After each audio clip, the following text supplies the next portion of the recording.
Hello everybody, this is Coach Guzzy and welcome to Koaches Korner every Friday.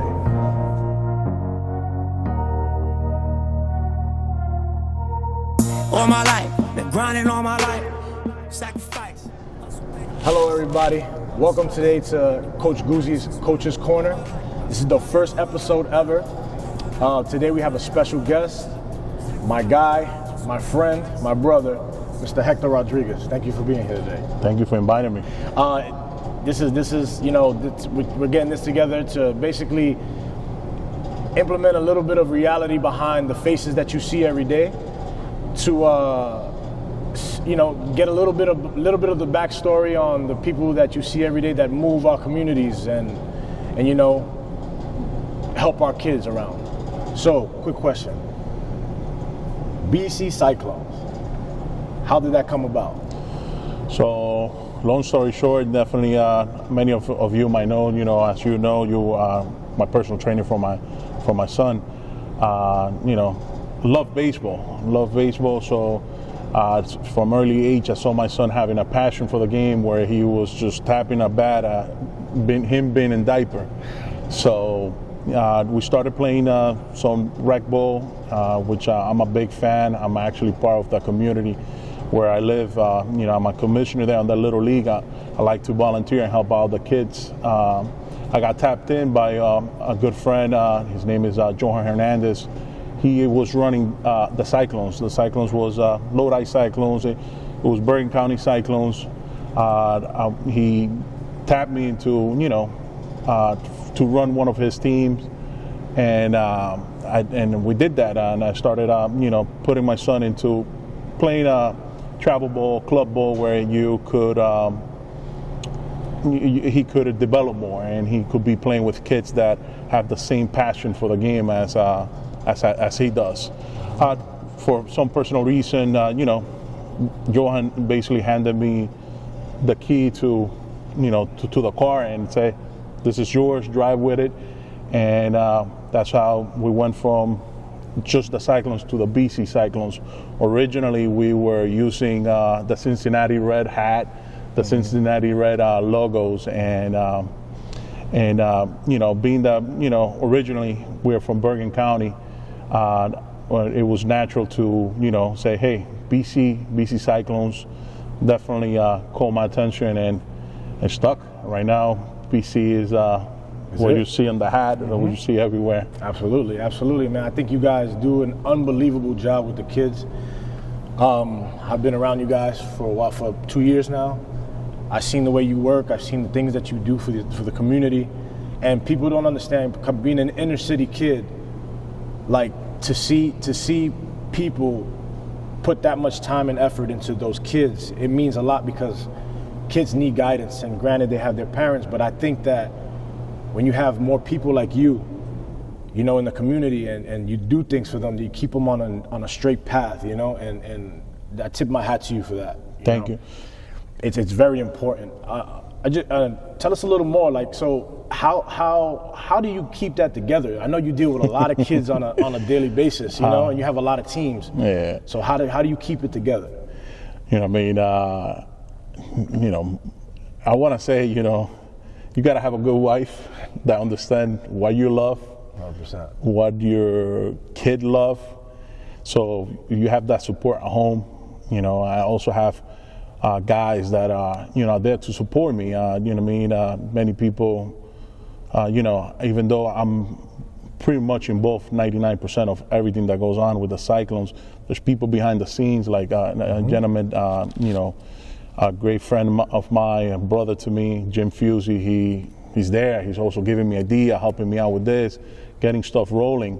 Again, people that have the same passion for the kids, like you've mentioned before, coming from inner city, coming from,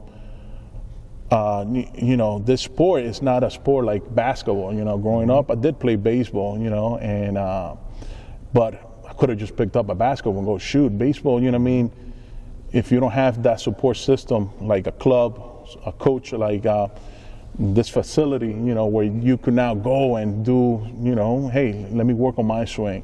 So it's great to to me, it fills me of joy, to the kids are able to do this all year round if that's what they like, Absolutely. Another thing, you guys have the beautiful facility of Little Ferry. Growing up, being from Brooklyn, I played on rocks about as big as, a basketball. You take a ground ball, it's lucky if it stays down, it doesn't hit you in the mouth, For these kids to be blessed enough to play in a facility, I call it a facility because it's multiple fields, in a place like that where you have 5 turf fields, a beautiful park, and a great area. That has to mean something to you because you go around to other I don't want to say specific names of places, but other towns, and they don't have that. Yeah, it's actually, being that I've been in both since I started the Cyclones, the BC Cyclones in 2016. Prior to that, in 2015, 2014 time, the fields were not yet turf field, they were dirt. So I know how you could relate, and the kids playing there where, you had to go and prepare the field before every game, before practice. It was a workout. Probably would have helped me on some pounds now, but it's a blessing. Most of our kids are from that area, from the Little Ferry, South Hackins, Bogota area, which is mainly where we concentrated from. We definitely add kids from other areas of Bergen County that bring more challenge, more development for those kids. But we're blessed to have a facility like that. Everyone that goes there, they love it. I'm grateful. We have a good program. The BC Cyclones, you could almost say that is a sister program to the league, where we're putting the kids to go compete at a high level. They're challenged more, and again, for not just for baseball. I think baseball, this sport is not because we're in it, but I think it's the best sport there is. 100%. It mirrors life more than anything there is. Yep. The struggles that you go in a baseball field, you can mirror it to life. Where it is 3 out of 10, you're very successful in the game. So that means you fell 7 times. In life, sometimes you get knocked down 7 times, but you got to get up. And have that mentality of team. And it's just, we're blessed to have that facility to offer to that community and to those nearby us. I think we're starting to pick up kids from that area where, again, it's just going to make those kids from that community better by having one or a couple of kids come from other area that is going to challenge them to, hey, let me get better. Let me see what that person is doing. 100%. I'm a big fan of so the product that you give out, that's how you get your return. And when I say return, I mean the better product, basically the uniforms to the facility, to the coaching. When you give them a good product, kids want to be there. They want to play. It's so hard. I can imagine trying to. What, you have 10 teams, is it? Yeah, we have about 10 teams ranging from AU to 13U. We actually have our first 60-90 team going this year, which is going to be something pretty exciting, something to see the kids growing up. I've seen some of these kids, and being now that it's 5 years later, I had some of these kids when they were babies. That to me is the most impressive part, because longevity in anything is the hardest thing, to with so many options for people to go anywhere they want, for them to want to be there. That is just a testament that you're just doing the best job that you can, and the parents and the kids love it because they can go play anywhere they want. Absolutely. But they want to be with you guys, and that's amazing. Absolutely. I think you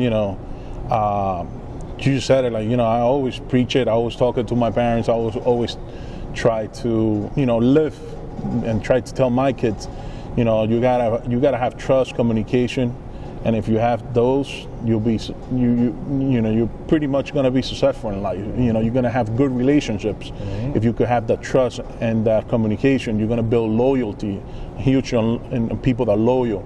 You know what I mean? You know, today's and day, you see a lot of kids sometimes jump from team to team to team to teams. You know that parents, you know, don't realize. You know, wait a minute, why don't I put some accountability on my son to you know, to get that position, to be the starting first baseman, right. the shortstop. Everybody want everything handed. That's an old school mentality. So you know, definitely having that loyalty of through the years with the kids is huge to me. Like, to me, I don't see this as a business. I never have seen it as a business. It's like when I see a kid succeed, I succeeded. 100%. You know, and definitely, yeah, I have my own kid there. He plays, but you know, now I have 80 to 100 kids that are, you know, their success is just bring me joy. You know what I mean? 100%. 100%. If there's any advice that you can give to these parents, right, and it being, you know, as far as letting their kids play, enjoy the game while they're young. I mean, I know what I would think, right? But I'm coming from you being the president and director of that organization. Like, what would you tell the parents as far as, like, when it comes to these children? Because at the end of the day, we all forget that these kids are children. They're not even young men yet. They're children. What's the best advice you would give them? Is, you know what I mean, that's so huge. I see that every day. I see that every single day. You know, I see kids, you know, they receive so much pressure from the parents. The pressure, you know, that they put on the parents, and parents on the game, on practice, they're such on top of their kids, trying to correct every minute, and they don't see that they're frustrating the kid, you know, and their mentality sometimes, you know, from the time that I grew up, you grew up, maybe your parents were a little tougher. Big time. Yeah, that they will talk to you, right, and or they will give you that hard coaching, and that'll motivate you. And today's day, this generation doesn't respond like that. And I see parents, you know, so much on top of the kids that, you know, it's sad to see. You know, the kid, instead of having success, start regressing because they feel that pressure. And this game, you got to enjoy it. 100%. You got to enjoy it. Right now, nobody, you know what I mean, nobody's going to look what you did when you were 9, 8-year-old. Yeah. Let them enjoy the game. They struck out, so what? Let's see the next at bat. Yep. Let's work out. Have the conversation with your kids on the right way home. Hey, how you did? You know, what we could do better. Yep. Instead of, oh, you should have done this, and, you know, like a punishment, like, you know, pound on them. And, you know what I mean, it's, I tell parents, let the kid, you know, once they're in that field, once they're there, that's the coach responsibility to coach them. Yeah. You know what I mean? Some parents want to coach from the fence. You know, get away. Yeah, let them be. 100%. You know, I could attest to that because my dad, the reason why I fell in love with this game was because my dad never, when I tell you that he's never one time ever pressured me to play, never pressured me, but the only thing that he would say would be, don't be a clown. And in the beginning, I didn't understand what that meant. Like, I was a child. But now I understand what that means because at the end of the day, and this is for parents as well, your kid is with his last name on the back of the jersey, which is representing your family, so you have to be out there, you know, doing the right thing. But also, people forget, Cyclones. Now you represent another family. So wherever you go, they're gonna remember, oh, these guys were no good. Oh, these guys are great. You see what I'm saying? So, on another note, parents live vicariously through their kids. Now, here's the topic, here's the conversation now. Now we talk about the skills part of the game, right? You hear parents and people try to preach launch angle to an 8-year-old. Look at the way Aaron Judge hits the ball. People forget. Aaron Judge is 6'9". Yes. Super talented. Once in a lifetime kind of talent, right? What is your advice to these parents to tell them, hey, let the kid be a kid? Let the kid be a kid. I know, I understand, you know, you want to correct the mechanics here and there, but, not every kid is gonna be cut by the same scissor. You know what I mean? Some, as you can see on the pro, Absolutely. they have different. You know, I know you probably could relate to this. A guy like Julio Franco. You know, we're talking about a guy that played until he was in his late 40s, something like that. Old teammate. Yeah, my old teammate. Old team. Yeah, my teammate, yeah. So, you know, don't try to compare them to a professional. You know what I mean? You definitely want to. You know, there's fundamental in the game that you want to, you know, teach and you know, for the kids to learn. You know what I mean? If they're striking out, if they're pulling the head out, if they're stepping out, those are things that definitely you want to correct. But you don't want to let them be a kid. Let them be at the age they're going to get to that level where they're going to start seeing different stuff. You know what I mean? At this age of, let's say, 8, 9, you know what I mean? Everything they're going to see is pretty much around the plate. Yep. You know what I mean? That's it. It's straight one pitch. You know. Then as they get older, you know, they got to start preparing for the off-speed stuff. You know, so those players, you know, they grew. You know, they had the stages. Let your kid go through the stages of maturing through the game. Don't want them to be the Aaron Judge when they're just 8 years old. You know what I mean? 100%. 100%. So, yeah. That's good stuff. I feel like that's like one of the biggest things that, you know, me sitting in the crowd and watching the games, and I hear the comments from some parents, and not only at Little Ferry. I mean, anywhere we go, anywhere. It could be anywhere.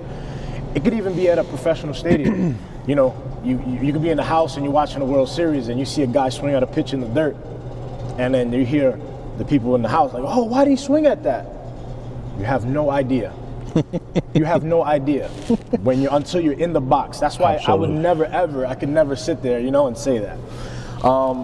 It's a hard game, man. It's a tough game to play. You hitting a round object with another round object. You know what I mean? Unless you've been on that box, like you said,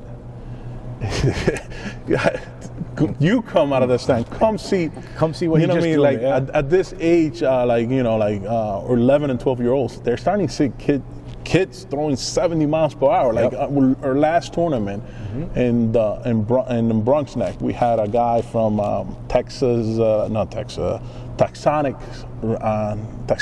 I can't remember their Ranger, but they had the Ranger look, Texas Ranger look uniform. Like, kid was almost 6 foot tall. Something different. Yeah, It's funny because I posted something and the dad responded, was like, what they're feeding this kid? Yeah, He said rice and spam. So I go, let's go on that diet. What's the way for real, right? Let me put my son on that diet. But our kids went to that plate, to that batter box, and faced that kid that was throwing easily north 70 mile per hour. Right there. It's not easy. You've been there, you've been a pro, you know what I mean? It's not an easy game, and then, you know, the trick game happens as well, where something fast is coming, now something slow is coming. Yep. You know, it's a hard game to play. You know, so, you know, for parents to think this game is easy, it's not. You know what I mean? You got to put a lot of work into it. You know, I do believe that in order to get better, you gotta put the work. You can't just grab a bat now in the spring, done in June, and just don't grab another one until then. Yeah. And I'm all for, you know, kids playing multiple sport. You know, I played a 2-sport. And, you know, you want to develop other muscle, but you got to have at least a routine where, you know, you're touching whatever you're doing. If it's a basketball, you want to, you know, 100%. touch the basketball. No, 100%. I feel like consistency is the key in anything. You know, you do something enough, you'll get good at it eventually. That's just the truth, no matter how long it takes. Those are words of Kobe Bryant, too.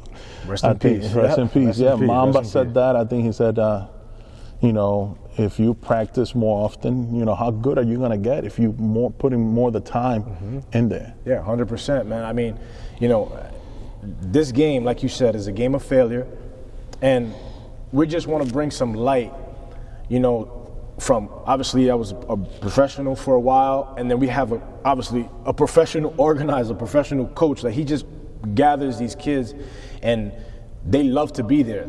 That's the most amazing part of this whole thing, like to grab the attention of children and them want to be in a place that they want to be at, not home playing Fortnite or whatever the case may be. I find that to be one of the most impressive things ever.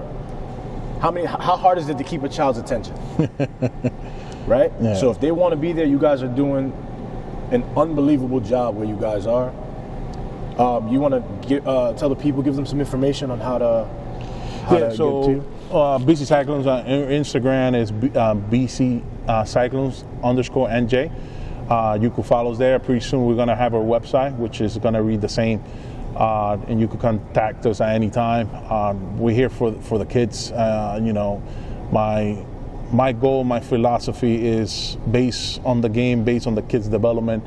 Not so much on you know, how much is going to go in my pocket or anything to that extent. Not taking anything away from anybody that have created this as a business, but definitely, you know, I'm here for, we're here for the kids. Yeah, me personally, outside of my friendship with Hector, man, I mean, just a genuine human being. People respect you everywhere they see you. Your wife, your kids, great woman your wife is, very nice to everybody. I mean, I can't say enough about him and his brand, basically. You know, you do an unbelievable job. And if you want your kids to enjoy this game, and if you want your kids to develop, BC Cyclones, I definitely co-sign that for sure. Thank you, I appreciate that. Thank you for being here. Thank you for having me. I appreciate it. This is the first episode, so this goes down, right? The first one. Absolutely. With many more to come. Thank you again, my brother. Thank you, man. You're the man. Appreciate it. Take it easy. All my life, been grinding all my life. Sacrifice, hustle paid the price. Want a slice, got to roll the dice, that's why. All my life, I've been grinding all my life. Look.